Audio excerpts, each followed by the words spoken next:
The title of this mini podcast is Working Relationships. We tend to think of relationships as romantic ones, but the truth is we've got relationships with everyone we meet. Some of them last, some of them don't. But here's what I've noticed. The one common thread in any successful relationship is work. Relationships take work. Now, you may consider yourself lucky to be in one that seems to run on autopilot. No maintenance required. But I've got to give you a little warning. Rocks ahead. If you set it and forget it, you can pretty much forget about it lasting. Life's busier than ever. Most of us are juggling a lot, maybe even multiple jobs.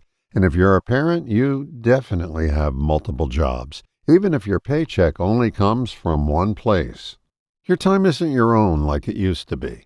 And sometimes, without even realizing it, you start taking that wonderful relationship you built for granted. Then one day you'll look up, and it's starting to crumble right in front of you. Here's a solid piece of reality. If you're too busy to work on your relationships, you'll eventually have fewer people to relate to. We've all done it, taken people for granted, and we've all paid the price. Now, if you're trying to rebuild a relationship, don't worry. The work doesn't have to double. You just have to remember that work is a constant. Once you're back on track, you still have to show up and keep it going. But that's a small price to pay for something that gives you back so much.